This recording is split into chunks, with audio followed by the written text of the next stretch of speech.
ta présence encore en ces lieux ce matin. Merci Père éternel de nous remplir encore, Seigneur. Merci Père éternel pour ta rosée qui est encore coulée sur chacun de nous ce matin. Nous te bénissons encore Père éternel. Nous t'adorons, toi le roi de gloire. Alléluia. Nous t'adorons, toi le roi de gloire. Te bénissons Seigneur encore ce matin pour ta présence en ces lieux. Nous te rendons grâce Père éternel parce que tu es le Dieu Tout-Puissant. Tu es le Père Tout-Puissant, Papa. Ta grâce est infinie, tu n'as point de limite. Merci encore pour ce que tu opères encore ce matin dans nos vies. Merci pour ce souffle de vie, Père éternel, encore ce matin. Alléluia. Alléluia. Alléluia. Est-ce qu'il y a des gens qui sont dans la joie ce matin? Est-ce qu'on peut acclamer le Seigneur ce matin? Amen.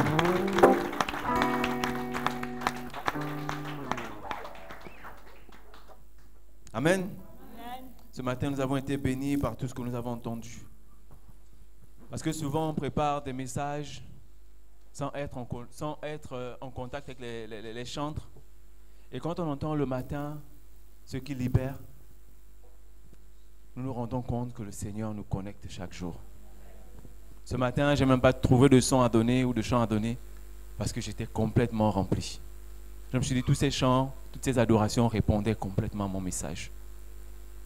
Nous avons entendu tellement d'adorations, tellement de louanges ce matin et nous bénissons encore le Seigneur.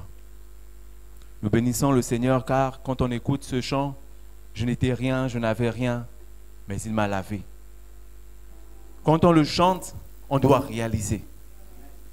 Parce que c'est un chant qui a une grande profondeur. Depuis 2 dimanches déjà, nous prêchons pour fortifier, nous prêchons pour encourager. Et quand nous écoutons ce genre de paroles, nous ne devons pas juste nous arrêter à la mélodie. Nous devons prendre conscience des paroles qui sont libérées. Parce que quand tu réalises que tu n'étais rien et que tu n'avais rien, mais le Seigneur t'a lavé, tu réalises que tu ne peux pas rester assis quand tu écoutes ce chant. Tu réalises que tu ne peux pas rester sans pouvoir adorer réellement le Seigneur. Parce que quand tu prends réellement conscience de ces paroles-là, ton adoration change. Ton adoration change. Tu n'as pas besoin de proclamer que tu loues le Seigneur. Mais juste par ton apparence, juste par ton attitude, quand tu entends ces paroles, tu comprends que le Seigneur est dans ta vie. Et les gens comprendront qu'il a opéré. Tu n'auras pas besoin de pouvoir faire la publicité pour ça. Les gens verront par ton attitude que le Seigneur est dans ta vie. Amen. Donc ce matin, je vais encore bénir le Seigneur pour sa présence encore en ces lieux. Parce que c'est lui qui nous remplit chaque matin. Ce n'est pas parce qu'il n'y a pas assez de monde, mais c'est parce que le Seigneur a déjà rempli. Amen. Donc je bénis le Seigneur pour la vie de chacun, de toutes les personnes qui sont ici présentes ce matin. Je bénis le Seigneur pour la vie du pasteur Donald Soro et son épouse ainsi que toute sa famille. Parce qu'une fois de plus encore, je me trouve devant vous grâce à eux. Parce que le Seigneur les a utilisés pour que je sois ici présentement devant vous. Parce que moi aussi, je n'étais rien. Quand je suis arrivé ici dans cette assemblée, je ne savais même pas qu'un jour je devais me présenter devant vous. Je ne savais même pas qu'un jour j'allais comme ça à prier. Je me rappelle la première fois que j'ai prié ici, c'était les prières de 7 heures du matin. Je regardais la montre. Et j'avais un bloc-notes où j'avais tout écrit, j'avais écrit ma prière. Mais je n'arrivais même pas à lire. Je faisais que regarder la montre par rapport au temps qu'on m'avait donné. Mais je vous assure qu'aujourd'hui, quand je vois ma vie, c'est vrai que je ne suis pas encore vraiment à un niveau. Je suis encore en bas. Mais je rends déjà grâce à Dieu. Parce que moi qui n'étais rien, moi qui n'avais rien, qui ne pouvais même pas me présenter devant les gens pour parler de Dieu, le Seigneur m'a lavé. Et je bénis le Seigneur vraiment pour la vie du pasteur, pour la vie de son épouse. Parce qu'ils sont vraiment des mentors. Ils m'ont vraiment soutenu, ils me soutiennent encore jusqu'à aujourd'hui, même quand ça va mal. Même quand je n'arrive pas à me concentrer. Le Seigneur les utilise et je bénis encore le Seigneur pour leur vie. Amen. Le message de ce matin est une synthèse des 2 derniers dimanches que nous avons eus.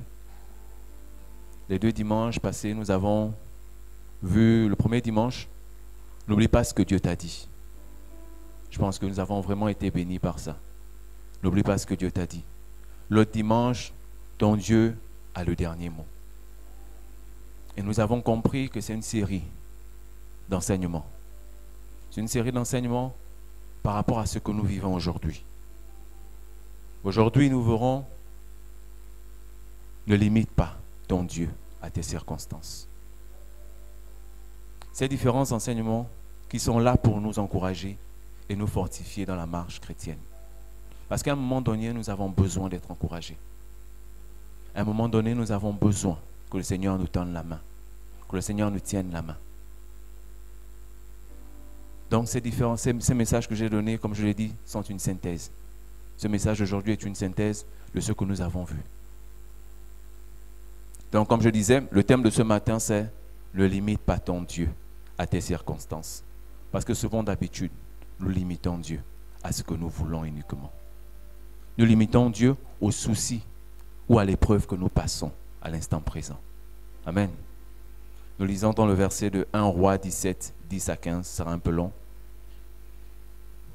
Il le lava, il se leva et il alla à Sérepta. Nous comprenons que c'est Élie à qui Dieu parla et Dieu demandait d'aller à Sarepta. Il se leva et il alla à Sarepta. Comme il arrivait à l'entrée de la ville, voici, il y avait une femme veuve qui ramassait du bois. Il appela et dit, va me chercher, je te prie, un peu d'eau dans un vase afin que je boive. Elle alla en chercher. Il appela de nouveau et dit, apporte-moi, je te prie, un morceau de pain dans ta main. Et elle répondit, l'Éternel ton Dieu est vivant. Je n'ai rien de cuit, je n'ai qu'une poignée de farine dans un pot et un peu d'huile dans une cruche. Et voici, je ramasse 2 morceaux de bois, puis je rentrerai et je préparerai cela pour moi et pour mon fils. Nous mangerons, après quoi nous mourrons. Élie lui dit, ne crains point, rentre, fais comme tu as dit. Seulement, prépare-moi d'abord avec cela un petit gâteau et tu me l'apporteras. Tu en feras ensuite pour toi et pour ton fils. Car ainsi parle l'Éternel, le Dieu d'Israël, la farine qui est dans le pot ne manquera point, et l'huile qui est dans la cruche ne diminuera point, jusqu'au jour où l'Éternel fera tomber de la pluie sur la face du sol. Elle alla et elle fit selon la parole qu'Élie, et pendant longtemps, elle eut de quoi manger, et sa famille aussi, bien qu'Élie. Amen.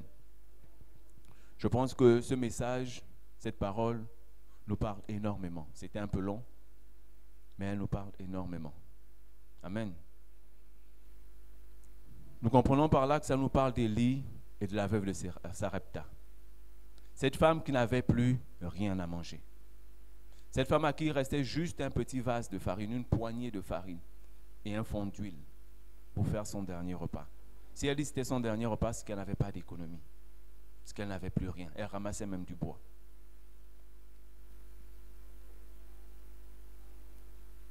Elle ramassait du bois pour faire ce dernier repas dont elle dit au prophète Élie, c'est mon dernier repas et après ça, mon fils et moi nous mourrons. Pour dire qu'il n'y avait plus d'espoir. Pour dire qu'elle n'avait plus rien. Tout était fini pour elle. Pour elle, elle ne voyait que la mort. Et ce matin, le Seigneur veut nous emmener à comprendre, par rapport à ces 2 dimanches, par rapport à ces enseignements qui ont été donnés, que ce n'est pas encore fini pour toi. Que si tu as cru un moment que c'était la fin, Dieu veut te dire ce matin que ce n'est pas encore la fin. Dieu veut te dire ce matin qu'il a encore beaucoup à faire avec toi. En envoyant Élie, Dieu savait qu'à Sarepta, il y avait une personne qui était dans le besoin et qui avait tout reposé sur lui. Amen. Parce qu'arriver à donner ce qu'elle avait comme dernier repas, c'est qu'elle avait tout reposé sur le Seigneur. Elle ne craignait pas. Même si elle savait que même si ça ne se réalise pas, je mourrai mais je vivrai quand même. Amen.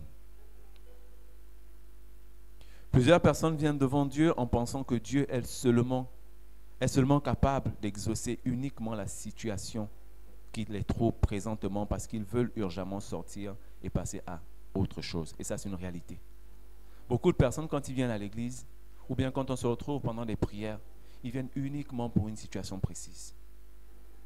Ils viennent seulement pour demander à Dieu par rapport au problème qu'ils traversent, par rapport à la situation qu'elles traversent. Mais nous ne savons pas et nous ne nous rendons pas compte que nous limitons Dieu. Nous limitons la puissance de Dieu. C'est vrai que depuis longtemps, nous avons ouvert parfois des entreprises pour certaines personnes. Nous avons commencé des projets, mais nous ne voyons pas ces projets décoller. Et même parfois, quand ça décolle, ça retombe encore. On se pose des questions. On se dit certainement qu'il y a un problème parce que ces projets ne donnent pas des fruits. On se plaint et on croit que Dieu nous a oubliés. On croit qu'à un moment donné, quand on a vu qu'on montait, et puis soudainement, tout s'est arrêté. Et puis tout soudainement, nous sommes revenus dans l'obscurité. Amen. Comme cette veuve, beaucoup de personnes ont cru que c'était la fin, comme je l'ai dit tout à l'heure. Pourtant, nous voyons qu'Élie lui dit, ne crains point, rentre, fais comme tu as dit. Qu'est-ce qu'elle avait dit, Élie? Qu'elle devait préparer son dernier repas pour elle et son fils. Mais Élie lui dit, rentre, fais comme tu as dit. Ce matin, le Seigneur te dit, rentre et fais comme tu as dit. Ne crains point. Amen. Ne crains point, rentre, fais comme tu as dit. Seulement prépare d'abord pour moi. Seulement prépare d'abord pour moi avec cela un petit gâteau et tu me l'apporteras. Tu en feras ensuite pour toi et pour ton fils. Comment quelqu'un peut préparer un gâteau avec une poignée de farine et un peu d'huile et penser encore qu'elle va pouvoir préparer un autre gâteau pour elle et son fils? Ce n'est pas possible. Physiquement, ce n'est pas possible. Tu me demandes de te donner ce que j'ai. Mais comment je ferai avec mon fils? Comment je ferai avec cet enfant que j'ai? C'est notre dernier repas, on n'a plus rien. Tout est fini. Elle était veuve, ça veut dire qu'elle avait perdu son mari. Et beaucoup de personnes sont dans ces situations-là. Ils ont tout donné. Ils ont cru à beaucoup de choses. Ils ont fait des affaires, ils ont financé des choses. Mais rien n'a donné. Dieu aujourd'hui veut que tu lui fasses confiance. Il y a des circonstances difficiles certainement que tu vas encore traverser. Parfois même, je dirais même le mot difficile est peu. Le mot difficile ne pourrait même pas qualifier la situation que tu traverses. Ne pourrait même pas expliquer ce que tu endures. Parce que c'est tellement difficile. Il y a des gens, quand vous vous rencontrez, vous pensez que tout va bien chez eux. Mais c'est tellement difficile. Plus rien ne marche. Tout est compliqué. Mais Dieu veut que tu lui fasses confiance parce que Dieu n'est pas limité. Dieu n'est limité par rien. Et dans cette lecture, Dieu nous montre qu'il n'est pas limité par une circonstance ou par des épreuves que tu peux traverser.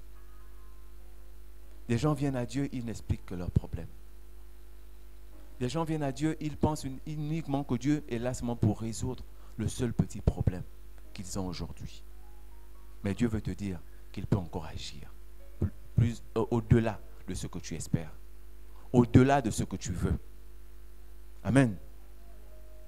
Souvent, nous ne nous rendons pas compte que c'est nous-mêmes qui interrompons l'exaucement de Dieu. C'est nous-mêmes qui arrêtons l'exaucement de Dieu. Parce que quand Dieu commence à répondre dans ta vie, tu oublies complètement. Parce que pour toi, il a répondu à ce que tu voulais. Il a répondu à ce que tu attendais. Mais laisse-moi te dire que Dieu ne se limite pas à ton problème. La résolution, ce que Dieu veut faire dans ta vie, la solution qu'il apporte, ne se limite pas au simple fait que tu as mal à la tête, que tu as le dos qui te fait mal, que tu as des problèmes de finances, que ton entreprise ne démarre pas. Dieu ne se limite pas là. C'est comme une personne qui dit il a un problème de voiture. Et il envoie sa voiture chez le fabricant. Parce qu'il a des problèmes de suspension. Parce qu'il a un petit problème de pompe. Il envoie le véhicule chez le fabricant. Le fabricant, qu'est-ce qu'il va faire? Il va prendre le véhicule. Il va le checker. Il va faire un scanner. Il ne va pas s'arrêter à la pompe. Il ne va pas s'arrêter aux suspensions. Il va checker tout le véhicule. Et après, qu'est-ce qu'il fait? Il commence à changer les pièces. Il n'est pas comme le mécanicien ou la personne du quartier qui va comme ça essayer d'arranger. Lui, il va changer toutes les pièces. Amen. Le fabricant va aller au-delà. Il va aller au-delà de la panne que tu as emmenée. Il va aller au-delà du problème de ton véhicule qui t'embêtait chaque jour. Il va complètement tout changer et tout restaurer. Il va même jusqu'à restaurer la carrosserie de ton véhicule afin qu'elle paraisse neuve. Les sièges qui étaient déjà déchirés, il va les changer. Et parfois même, il va mettre la nouvelle technologie, de nouvelles options à jour dans ton véhicule. Pour toi, ton véhicule était fini. Pour toi, ton véhicule ne valait plus rien. Mais il va complètement restaurer ce véhicule-là. Amen. Ce matin, cette parole certainement est pour quelqu'un. Dieu ne s'arrêtera pas seulement à tes maux de tête. Dieu ne s'arrêtera pas seulement à la situation que tu traverses aujourd'hui, ni au paiement de ton loyer. Il fera même une mise à jour sur ta vie complètement. Ne limite pas Dieu à ton simple problème. Ne limite pas Dieu à ton simple problème. Aujourd'hui, tu peux avoir un problème de terrain. Tu peux avoir un problème administratif ou juridique. C'est un exemple que je donne. Et tu te retrouves en train de recevoir, ou bien tu as demandé une audience à la présidence où tu dois rencontrer le président de la République. Vous savez, quand je préparais ce message, ce sont des exemples qui me venaient. Je me suis dit, certainement, Dieu veut mieux expliquer à quelqu'un quelque chose. Tu as demandé une audience et on t'a répondu favorablement. Parce que tu as un problème particulier qui te tracasse. Ça peut être professionnel, ça peut être familial. Mais Dieu a répondu. Alors, quand tu sais que tu as une audience à la présidence de la République avec le président face to face, je pense que tu te prépares depuis des semaines. Tu te prépares pour ta rencontre avec la personne que tu dois rencontrer, avec l'autorité que tu dois rencontrer, parce que tu sais qu'il n'y aura pas une deuxième chance. Est-ce que tu vas juste te limiter à ton problème? C'est la question que Dieu te pose. Si tu rencontres le président, est-ce que tu vas juste te limiter à ton problème? Je ne pense pas. Je pense que beaucoup vont se préparer. Beaucoup vont se préparer depuis des semaines pour ajuster leurs demandes. Pour que quand ils sortent de cette audience, ils sont complètement satisfaits. Ils soient complètement remplis. Parce qu'on ne rencontre pas ces personnes une seule fois. Plusieurs fois, on les rencontre une seule fois. Mais si des personnes comme ça arrivent à changer cette vie-là, combien de fois Dieu? Le Seigneur veut te dire, si un homme si un homme arrive à changer ta vie, parce que tu as pu le rencontrer, combien de fois Dieu? Dieu peut te donner bien plus. Dieu peut changer toute ta vie. Amen. Les hommes, quand ils donnent ce qu'ils ont préparé. C'est que je sais que tu dois venir chez moi. J'ai préparé une enveloppe pour toi. Ça ne montera pas, mais ça peut peut-être diminuer encore. Mais ça ne montera pas plus. Mais quand tu viens à Dieu et que tu lui expliques tes problèmes, Dieu ne prépare pas une enveloppe. Dieu ne prépare pas un montant. Dieu ne prépare pas un niveau de problème ou un niveau de résolution. Dieu prépare ce qu'il te donne par rapport à ton cœur. Dieu te donne par rapport à ton cœur. Par rapport à la disposition de ton cœur. Alors quand tu viens à Dieu, ne t'arrête pas uniquement au simple fait de venir présenter ta situation. Parce que beaucoup de personnes viennent à Dieu pour juste présenter leur situation. Si un simple fabricant arrive à restaurer une voiture qu'il a fabriquée, arrive à tout changer, combien de fois Dieu qui t'a créé? Combien de fois Dieu qui t'a... Parce que le fabricant n'est pas limité dans le changement des pièces de sa voiture. Amen. Dieu ne peut pas être limité par ta situation. Dieu ne peut pas être limité par ce que tu vis.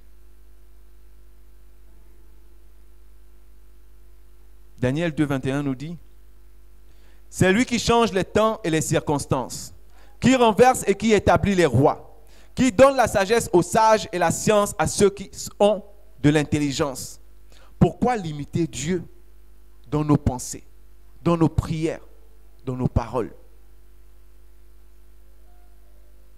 Pourquoi limiter Dieu? Quand Élie vient voir cette femme pour qu'elle lui fasse son dernier repas, cette femme aurait pu dire, je ne peux pas. Et pourtant, Élie a promis des choses. Et pourtant, Élie a fait des promesses. Il a accompagné sa demande de promesses. Il a même dit à cette femme, ne crains rien. Elle aurait pu dire non, ce n'est pas possible. Mais comme je l'ai dit ce premier dimanche, n'oublie pas ce que Dieu t'a dit. Qu'est-ce que Dieu t'a dit? Parce qu'à cette femme-là, Dieu lui a promis par la bouche d'Élie. À l'instant, Dieu lui a promis par la bouche d'Élie. Elle était capable de dire qu'elle ne pouvait pas. C'était son dernier repas. Elle était dans son droit. Mais toi, qu'est-ce que Dieu t'a dit? Quelles sont les promesses que Dieu t'a faites? Qu'est-ce que tu as oublié aujourd'hui pour que l'exaucement de Dieu ne se déclenche pas dans ta vie? Qu'est-ce que tu as fait aujourd'hui pour stopper l'exaucement de Dieu? Parce que souvent, nous-mêmes, nous stoppons l'exaucement de Dieu. Quand Dieu commence à faire, parce qu'il a commencé, nous avons commencé à voir un peu d'évolution. Nous avons commencé à avoir un peu de progrès dans nos prières. C'est fini. On commence à chanter dans tous les toits. On oublie même ce Dieu. On oublie les programmes, les engagements qu'on a pris. On se donne facilement dans la joie de ce qu'on a pu avoir. Parce que notre entreprise, on a eu un petit marché. Parce que notre commerce a donné un tout petit peu. Parce que la maladie qui nous fatiguait, le médecin nous a dit, il n'y a plus de problème. Alors, soudainement, on oublie Dieu. Nous qui étions à l'église tous les jours pour prier, présenter cette situation à Dieu.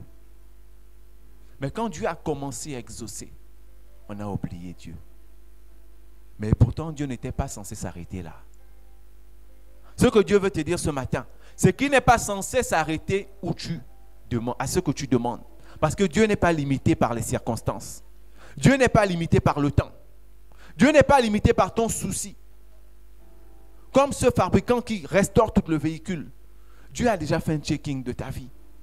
Quand tu viens demander à Dieu, Seigneur, j'ai besoin d'un enfant, Dieu sait déjà ce que tu veux. Quand Abraham et Sarah demandaient un enfant, Dieu savait qu'il devait leur faire, il devait faire d'eux des pères d'une multitude. Dieu savait qu'il devait être le père de plusieurs. Mais ils ont demandé qu'un seul enfant. Amen. Qu'est-ce que Dieu n'est pas capable de faire dans ta vie? Pourquoi tu limites Dieu? Et quand il commence à exaucer un peu, pour toi c'est fini. Pour toi c'est fini. 1 Roi 17:12 nous dit, et elle répondit, l'Éternel ton Dieu est vivant. Je n'ai rien de cuit, je n'ai qu'une poignée de farine dans un pot et un peu d'huile dans une cruche. Et voici, je ramasse 2 morceaux de bois, puis je rentrerai et je préparerai cela pour moi et pour mon fils. Nous voyons qu'à la suite, on ne sait pas si cette femme a eu un doute. Mais ce que je peux dire, c'est qu'en le faisant, elle a manifesté une confiance. Elle a su que Dieu pouvait faire. Comme Élie a parlé à cette veuve, Dieu aussi vous a parlé. Ça peut être par la bouche d'un serviteur de Dieu. Ça peut être par un verset biblique. Ça peut être par une révélation, par un songe. Mais Dieu a parlé à chacun de nous. Dieu nous a certainement dit des choses. Mais est-ce que nous avons fait comme cette femme? Est-ce que nous sommes rentrés et nous avons fait ce que Dieu nous a demandé? Est-ce que nous avons donné à Dieu ce qu'il nous a demandé? Ou nous avons résisté? Amen.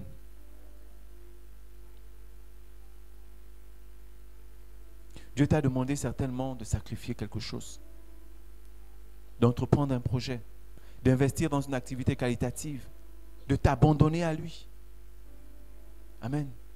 Dieu t'a demandé de t'abandonner à lui, de lui faire confiance, de laisser tous les petits gars qui te draguent par-ci et par-là, de laisser les petites copines que tu as en secret. Dieu t'a demandé beaucoup de choses. D'arrêter la convoitise, d'arrêter la jalousie, d'arrêter le mensonge, le vol, la tricherie, d'arrêter ces choses qui corrompent ton intimité avec Dieu. Mais tu as résisté. Dieu t'a demandé d'oublier ses fétiches. Il t'a demandé d'oublier des choses mystiques. Mais tu as tellement résisté parce que pour toi, sans ces choses, ta vie ne sert à rien. Tu te dis un peu ça, un peu de ça et un peu de Dieu. Mais cette femme, qu'est-ce qu'elle a fait? Elle n'a pas regardé. Elle n'a pas regardé qu'elle devait encore avoir. Elle l'a tenue. Elle a eu confiance en Dieu. Elle a eu confiance à la parole de Dieu. Et elle est entrée dans sa cuisine. Elle a fait ce pain. Elle a donné à Élie. Et qu'est-ce que la Bible nous dit? Que la farine n'a plus manqué dans sa maison. Que l'huile n'a plus diminué dans sa cruche. Mais toi, qu'est-ce que tu attends? Depuis longtemps, Dieu te parle, tu restes muet. Tu restes sourd. Depuis longtemps, Dieu te parle, tu restes à la même place, tu ne changes pas. Pourtant, tu sais que ton Dieu a le dernier mot. Pourtant, tu sais que la situation dans laquelle la situation que tu traverses aujourd'hui, c'est Dieu seul qui a le dernier mot. C'est Dieu seul qui est capable de changer. Mais tu restes le même. Tu ne veux pas changer. Tu veux que Dieu change pour toi. Tu veux que Dieu descende à ton niveau. Tu veux tellement de choses. Pour toi, tu te dis, c'est Dieu qui doit venir à moi. C'est Dieu qui doit me donner. Tu limites Dieu à ce que tu veux.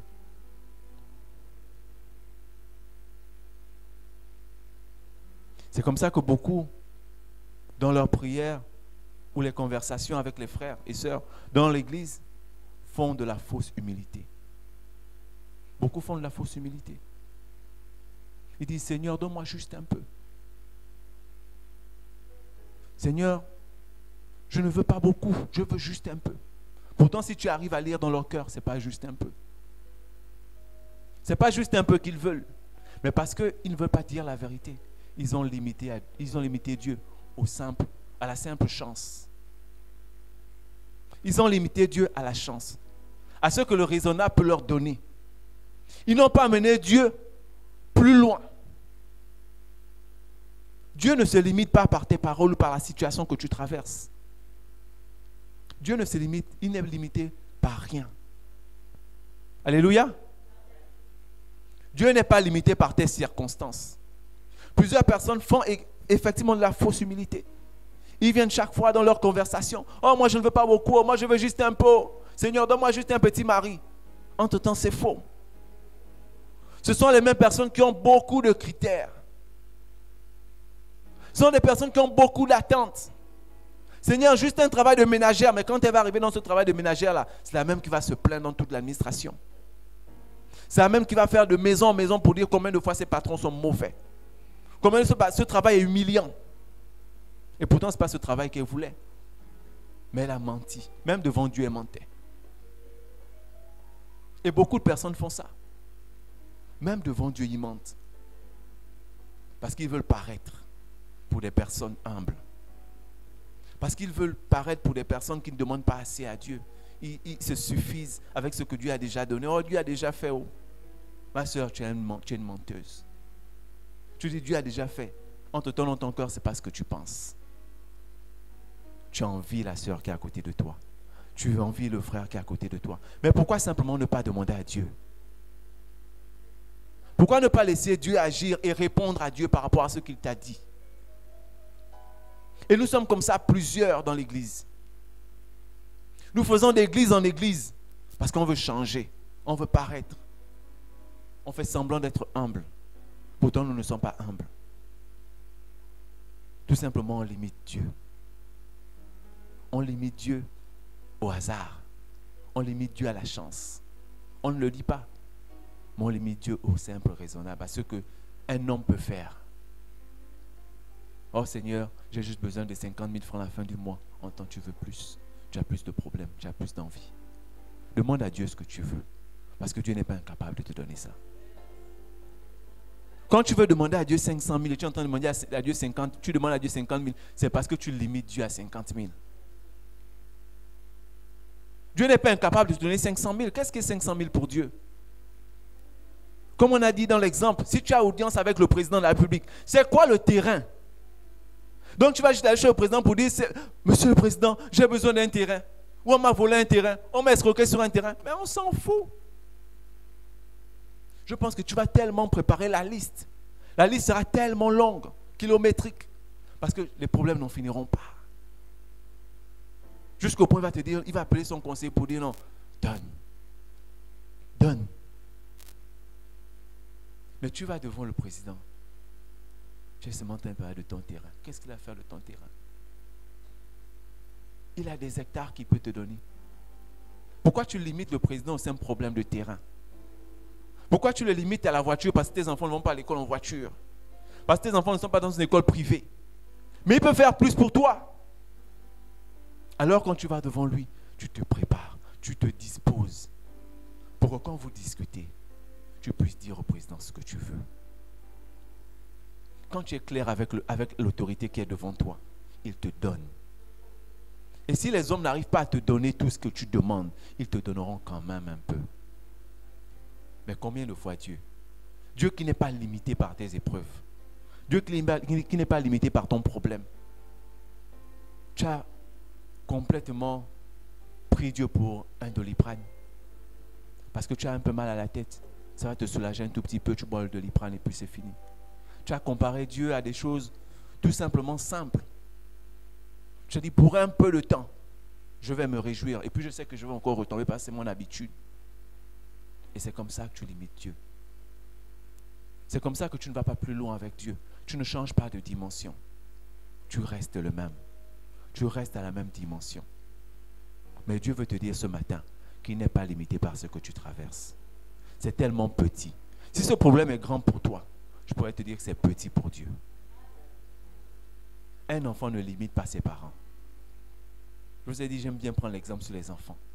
Un enfant ne limite pas ses parents. Je ne sais pas qui est parent ici et qui a déjà vu l'enfant limiter ce qu'il peut faire. L'enfant demande même au-delà même de ce que toi, le parent, tu ne peux pas donner. Mais lui, pour lui, il se dit, mon père peut toujours donner. Le frère Claver disait encore, quand un enfant, quelqu'un le frappe, il va dire, je vais appeler mon papa. Mais pourtant, son père n'a pas de force. Mais pour lui, son père est le plus fort. Pour lui, son père peut dépasser des limites. Son père n'a pas de limite dans la force. Donc si tu l'as frappé, est-ce que son père peut te taper? Et pour lui, c'est ce qu'il croit. Il y a des moments où il faut être comme des enfants. Quand on est devant Dieu, il faut être comme des enfants. Il faut se dire tout simplement que je demande à mon papa. Je demande à mon papa tout ce que je veux. Qu'est-ce qu'il va me refuser? Arrêtons avec notre fausse humilité. Arrêtons de dire des choses qui ne sont pas vraies. Arrêtons de limiter la puissance de Dieu. Arrêtons de limiter l'exaucement de Dieu. Parce que Dieu est au-dessus de ça. Dieu peut faire plus que ce que tu as déjà eu maintenant. Amen. Cette femme s'est souvenue que Dieu avait déjà fait dans sa vie. Quand elle a accepté de faire ce dernier gâteau, elle s'est souvenue de tout ce que Dieu a commencé à faire pour elle. Elle a cru en ce Dieu. Dieu ne te demande pas beaucoup, rien que la confiance. Quand tu as confiance à quelqu'un, tu ne limites pas tes besoins. Tu ne limites pas ta demande. Parce que tu sais qu'il est capable de faire. C'est quand tu n'as pas confiance que tu commences à réfléchir. Qu'est-ce qu'il va me donner? Un père qui passe le temps à mentir à ses enfants. Les enfants ne vont plus trop demander. Mais Dieu ne ment pas. Dieu ne ment pas. Qu'est-ce que Dieu n'a pas déjà fait pour toi? Quand tu regardes ta vie aujourd'hui, qu'est-ce que Dieu n'a pas fait pour toi? Tu manges chaque midi. Tu sors chaque midi. Qu'est-ce que Dieu ne fait pas pour toi? Amen. Arrêtons de limiter Dieu à nos circonstances. Arrêtons de limiter Dieu aux épreuves que nous vivons chaque jour. Dieu n'est pas limité. Tu vas obtenir un examen. Demande à Dieu cet examen-là. Tu veux voyager? Demande à Dieu ce voyage. Tu vas avoir une promotion au travail? Demande à Dieu cette promotion. Parce que Dieu ne va pas se limiter au simple fait que tu as demandé la promotion. Dieu va t'équiper. Alléluia. Dieu va t'équiper. Dieu va t'emmener de hauteur en hauteur, de dimension en dimension. Amen. On se souvient ici de la pêche miraculeuse. La pêche miraculeuse de Pierre. Pierre, on a lu ici. Pierre, quand il pêche, ils vont pêcher toute la nuit, ils n'obtiennent rien. Ils viennent le matin, ils commencent à nettoyer leur filet. Jésus est en train de prêcher. Ils commencent à nettoyer leur filet, ils sont tous fatigués. Ils sont tous fatigués. Ils ont déjà presque tout rangé. Mais c'est à ce moment-là que Jésus vient monter dans la barque. Certaines personnes peuvent se poser, pourquoi Jésus vient monter à ce... Pourquoi il n'est pas venu quand ils sont arrivés? Pourtant, il était là juste à côté. Pourquoi il a attendu qu'ils finissent d'abord de nettoyer, de ranger les filets pour venir commencer à demander, allez-y en mer. Pourtant, nous savons qu'à cette époque, c'était très difficile parce qu'il fallait forcément ramer. Il n'y avait pas de hors-bord, il n'y avait pas de moteur. C'était la rame. Et quand on vous dit, allez-y en pleine mer, vous comprenez qu'il faut ramer. Pour des gens qui ont ramé, qui ont attendu toute la nuit, en pleine mer sans rien attraper, qui étaient déjà déçus, donc ils avaient déjà un poil de la déception. Et la fatigue encore, ils ont tout rangé. Mais Jésus dit à Pierre, allons-y en pleine mer. Jetez les filets. Qu'est-ce que Pierre dit à Jésus? Pierre fait comme cette femme.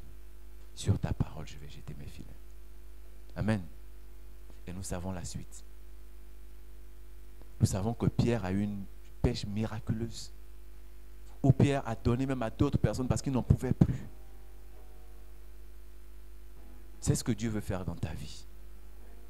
Mais Dieu attend que tu sois limité.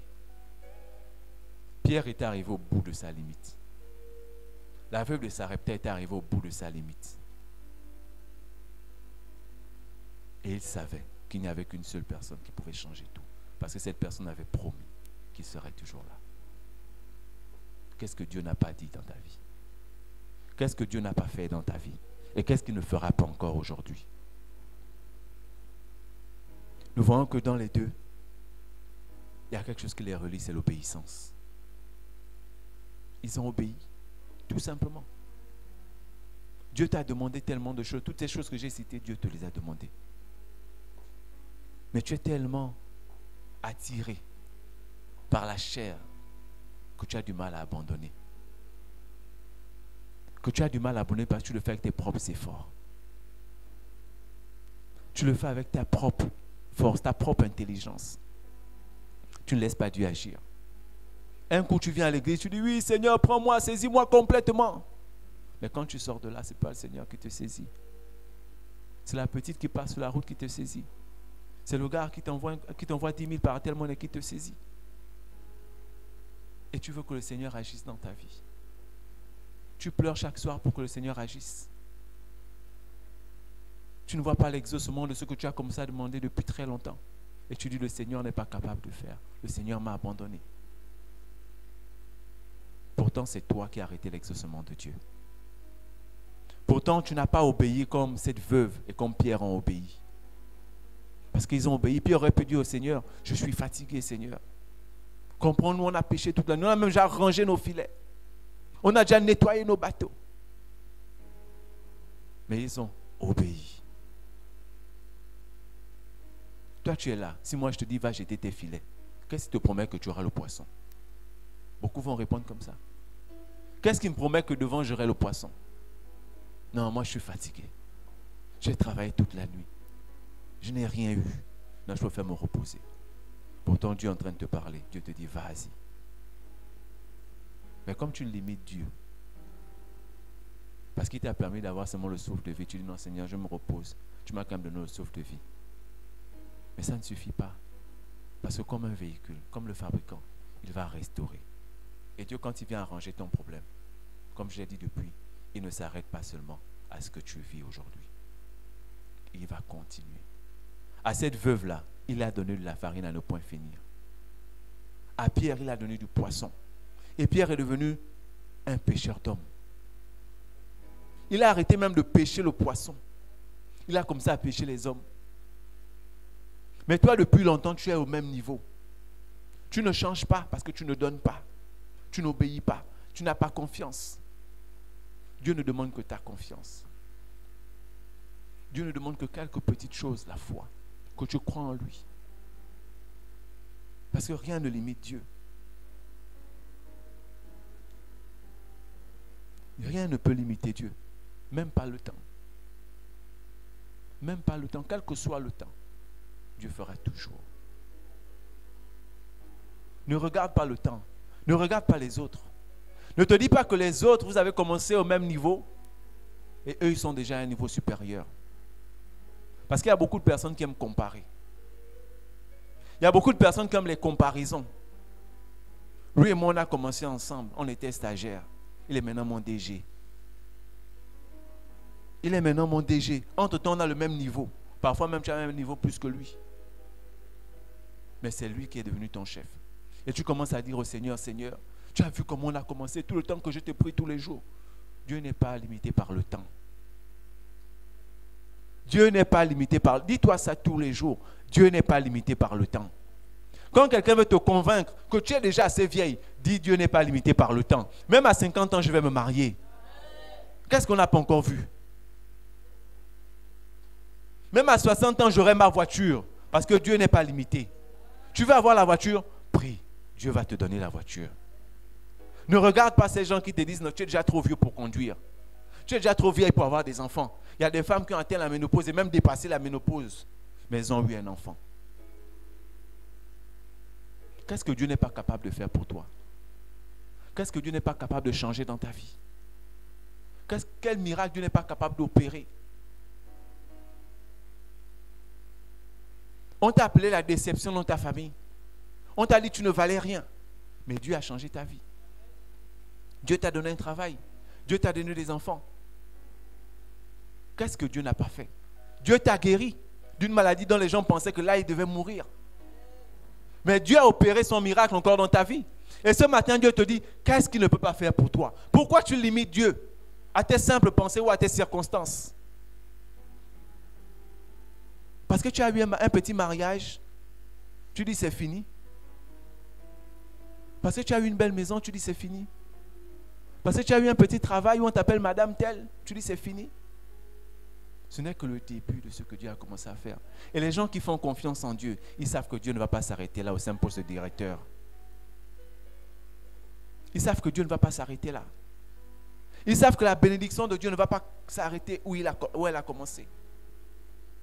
Arrêtons de limiter Dieu ou de faire cette fausse humilité là. Nous avons un Père qui peut nous donner au-delà de ce que nous espérons. Ton entreprise est tombée, Dieu peut relever ton entreprise. Tes affaires, ton commerce ne marche pas, Dieu peut relever ton commerce. Il peut même te financer. Qu'est-ce que Dieu ne peut pas faire? Qu'est-ce qu'on n'a pas encore entendu comme miracle dans ce monde? Comme histoire dans ce monde? Où des gens avaient complètement tout perdu. Et du jour au lendemain, tellement ils ont prié. Un jour, Dieu a exaucé. Il a envoyé un ange. Et tout a redémarré. Il y a même des gens qu'on allait chercher dans des trous. Pour qu'ils deviennent des directeurs. Il y a des gens qui n'espéraient plus rien. Les footballeurs, là, on lit leur histoire. On lit l'histoire de ces footballeurs. Des personnes qui étaient dans des villages. Dont on n'espérait même pas qu'un jour ils devaient même aller en France. Toi, tu as appris pendant longtemps, tu as le doctorat, tu as fait tout. Tu n'as même pas vu la France. Mais lui, qui jouait à son petit ballon au village, dont on n'espérait plus qu'il devait avoir quelque chose. Mais c'est lui qui est devenu l'espoir de sa famille, l'espoir de son village et même l'espoir de son pays. Aujourd'hui, on regarde la CAN. Beaucoup parmi toutes ces personnes-là n'étaient pas dans des familles nantis. Beaucoup vivaient dans des villages. Mais aujourd'hui, ce sont ces personnes-là qui soulèvent tout un pays. Parce que Dieu va encore faire des choses avec toi ce matin. Dieu ne s'est pas encore arrêté. C'est pas parce qu'aujourd'hui tu es bien là, tu as une belle maison, tu as une belle famille, que tu vas te dire Dieu a arrêté. Dieu n'a pas encore arrêté. Tant que tu vis, continue à demander à Dieu. Ne t'arrête pas. Ne t'arrête pas de demander. Un enfant ne va jamais arrêter de demander à son père si son père a les moyens. Si mon père a les moyens, même si j'ai 30 ans, que je dois me marier, 35 ans, mon père, je vais demander qu'il finance. Pourtant, j'ai peut-être un travail. Parce que c'est mon père. Tant qu'il est là, je vais demander. Tant que je peux le rencontrer, je vais demander. Pourquoi je vais arrêter de demander? Tant que Dieu est là pour toi, demande. Ne limite pas Dieu à ton problème. Ne viens pas seulement dans la prière pour dire Seigneur, aide-moi, remplis-moi, sature-moi. En tout temps, tu as des problèmes que lui seul peut résoudre. Parce que tu veux montrer aux gens que tu es tellement saint. Seigneur, sature-moi, remplis-moi de ta présence, inonde-moi. En temps, ce n'est pas ce que tu veux dire. Ce n'est pas ce que tu veux dire. Tu veux tellement demander à Dieu. Même quand tu dis ça, ton cœur n'est pas d'accord avec toi. Oui, on fait les prières comme ça, nous tous. Parfois, on demande à Dieu de nous saturer, mais notre cœur lui-même n'est même pas d'accord parce qu'on sait ce qu'on vit. Quand on va démarrer la voiture, on va voir la jauge, elle est au rouge. On voulait demander à Dieu, Seigneur, aide-moi pour payer mon carburant. Mais comme il y avait les autres, il fallait qu'on prie fort. On a limité Dieu. Arrêtons de limiter Dieu. Il peut faire plus. Il peut faire plus.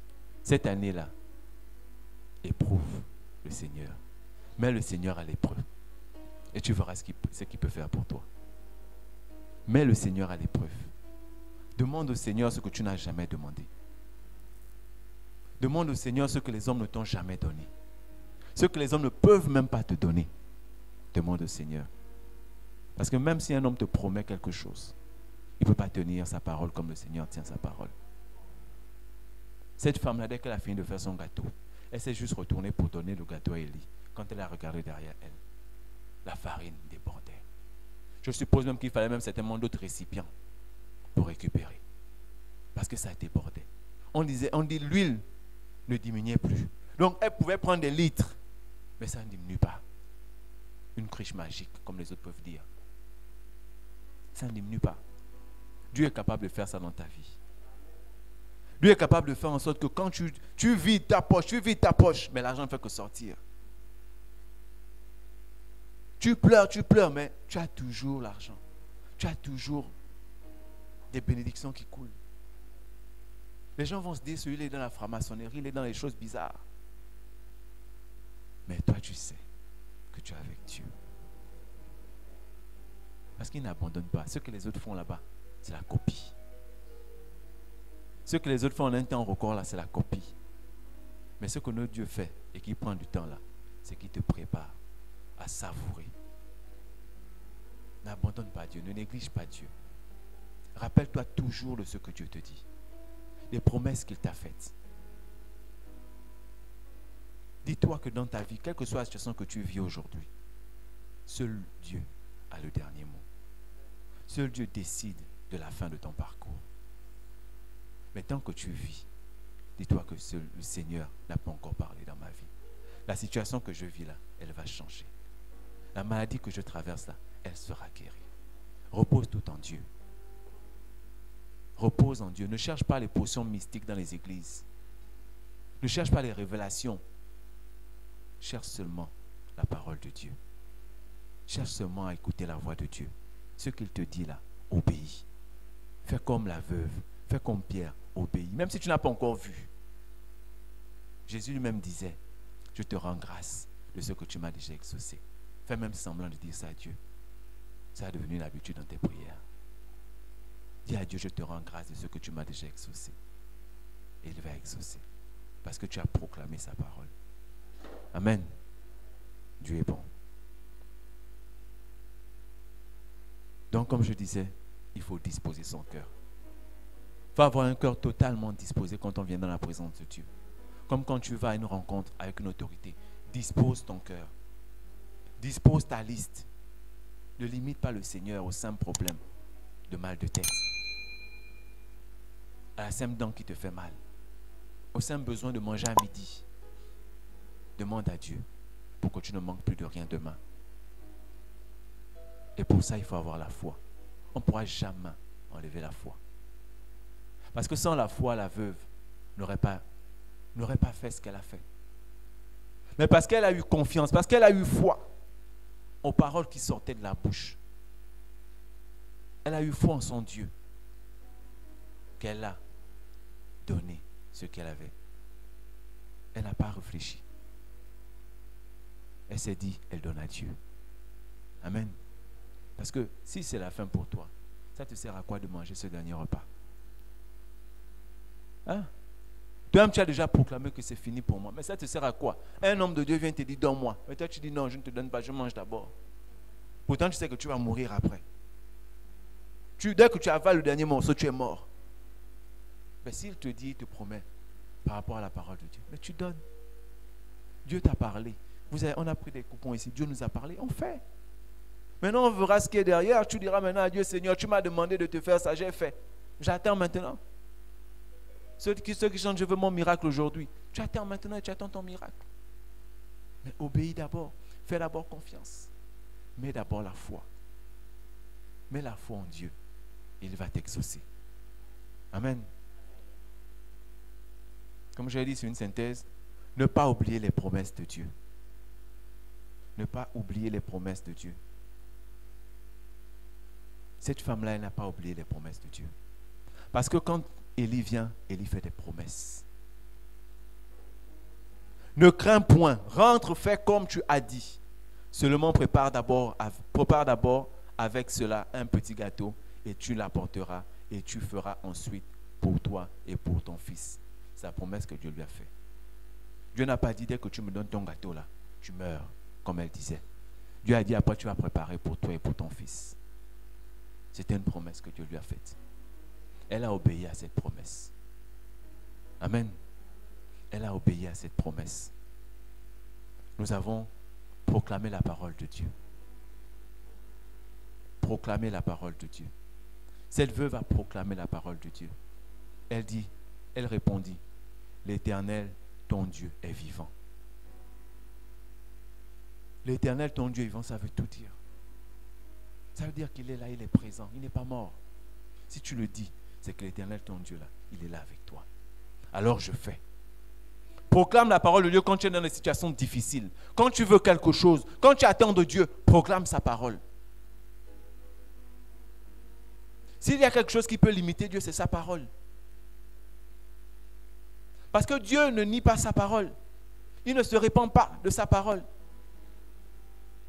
Il dit aucune promesse ne peut sortir de sa bouche et repartir comme elle est venue sans avoir accompli ce pourquoi elle était sortie.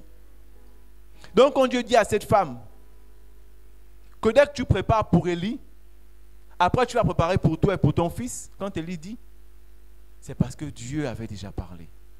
Dieu avait déjà commencé à exaucer. Bien avant qu'elle ne voie, Dieu avait déjà commencé à exaucer.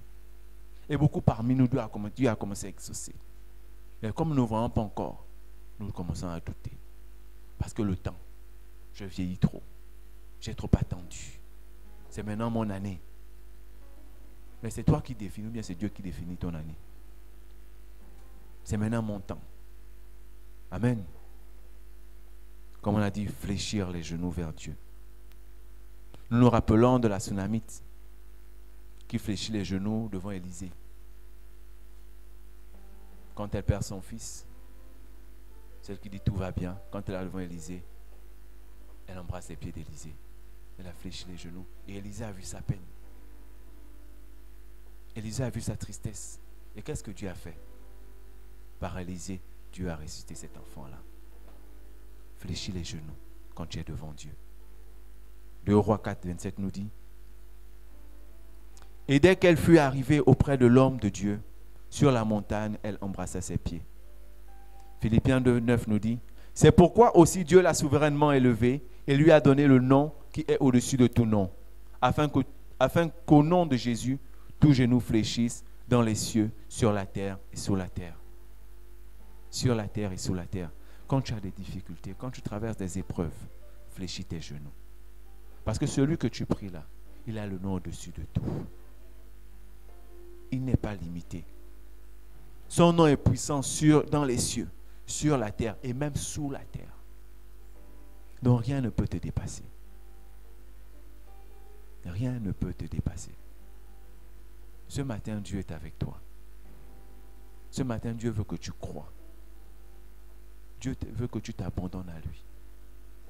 Dieu veut que tu obéisses à ce qu'il t'a dit. Toi-même, seul dans ton intimité, tu sais ce que Dieu t'a demandé. Tu sais avec quoi tu luttes depuis longtemps, depuis que tu as donné ta vie à Dieu. Tu sais avec quoi tu combats. Amen. Dieu te demande de lui donner. Te demande de lui donner. Parce qu'il n'a pas encore dit son dernier mot dans ta vie. Arrêtons de limiter Dieu. Arrêtons de faire semblant avec Dieu. Soyons comme des enfants. Demandons, parce que c'est notre papa. Un père, s'il a, il ne va jamais refuser de donner à son fils. Surtout quand cet enfant est venu devant lui, avec un cœur totalement disposé. quand cet enfant a réjoui ton cœur, quand tu as eu des pincements par rapport à ce que cet enfant a fait, par rapport à sa façon de parler, son travail, tu donnes même au-delà de ce qu'il t'a demandé. Tu donnes au-delà de ce qu'il t'a demandé. C'est la même chose que Dieu fait. Si les hommes sont capables de nous donner à ce point-là, combien de fois Dieu? Arrêtons de limiter Dieu à nos problèmes. Arrêtons de limiter Dieu aux circonstances. Arrêtons de limiter Dieu au temps parce qu'on vieillit. Dieu ne regarde pas ton corps. Il ne regarde pas ton âge. Dieu sait que s'il a donné une promesse, quel que soit l'âge, il va l'accomplir, il va l'exaucer. Donc arrêtons de limiter Dieu. Et chaque jour qui passe,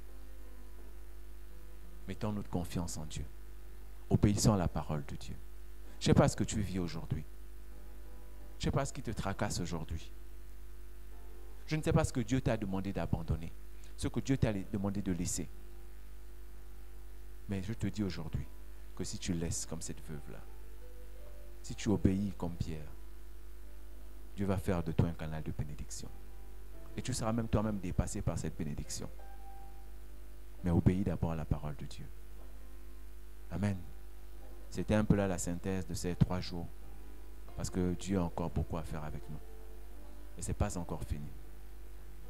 Donc vraiment, reposons notre confiance en Dieu. Reposons notre foi en Dieu. Faisons-lui confiance aveuglement, comme on dit dans ce monde. Faisons-lui confiance aveuglement. Demandons à Dieu quelque chose de précis, ce que nous voulons. Et n'arrêtons pas de louer le Seigneur quand il a commencé à donner. Parce qu'il est encore en train d'accomplir. Ce que Dieu commence, il parachève. Il ne s'arrête pas au simple fait que tu as demandé quelque chose. Il va au-delà. Parce qu'il veut bien, il veut bien sécuriser. Il veut bien sécuriser la zone. Donc il ne se limite pas seulement à ta petite portion de terrain.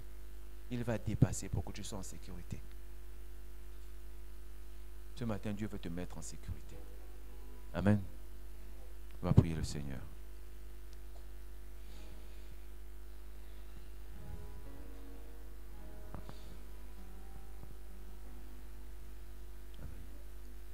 Seigneur, ce matin, nous voulons te bénir encore pour ta présence, Seigneur, en ces lieux. Nous te bénissons pour ce message que tu as encore permis que nous puissions libérer, Seigneur, afin que nous soyons complètement inondés de toi. Seigneur, ce matin, nous te rendons grâce encore, Père éternel, parce que tu fais tellement pour nous, Seigneur. Tu n'es pas limité par le temps, Seigneur, ni par les circonstances.